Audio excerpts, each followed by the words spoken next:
Centaurs are among the most popular mythical creatures nowadays. Everyone has heard of them, but not everyone knows about their origins and the myths surrounding these fantastic beings. Centaurs were a class of hybrid beings from the classical mythology of Greece and Rome.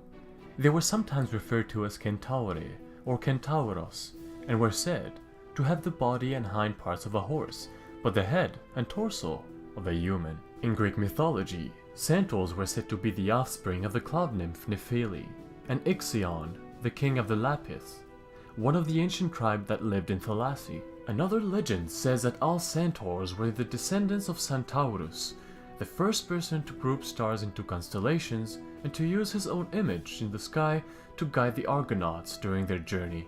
The Centaurs were said to inhabit the mountains of Erymanthus in Thalassi, and were usually perceived as kind, calm, generous, and wise, but they also had their weaknesses, like everyone else. They could be indecent and were very quick to pick a fight. They also had no tolerance to alcohol, which made them aggressively drunk at times. We can't talk about the Centaurs without mentioning the Centauromachy. The Centauromachy was a battle between the Centaurs and the Lapiths. The Lapiths were a group of legendary people that lived in Thalassi, on Mount Pelion. The Centaurs were initially invited to celebrate the wedding of King Pirithous and Hippodamia. However, when the wine was served, and everyone started drinking, the Centaurs were not used to it and became violent. When the bride was presented to the guests, one Centaur in particular, named Eurytion, jumped on her and attempted to rape her. This made the rest of the Centaurs follow him as they started kidnapping women and children left and right. The battle was eventually resolved with the help of the Greek hero Theseus, who supported Pirithous and his men and easily drove off the Centaurs. The Centauromachy was such an impactful event in Greek mythology that it was even represented on the Parthenon.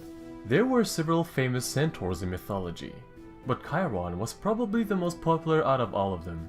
He was considered as the wisest and most civilized centaur, but was also known for his exceptional medical skills and teaching abilities.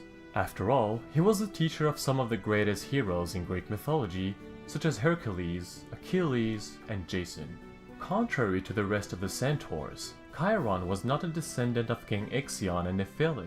His father was said to be the Titan Cronus, and his mother was the nymph Peleira. Later on, during the medieval period, centaurs were often depicted on church furnitures and in bestiaries of religious houses. At the time, it was said that they symbolized the dual nature of men, as both civilized and beastly at the same time.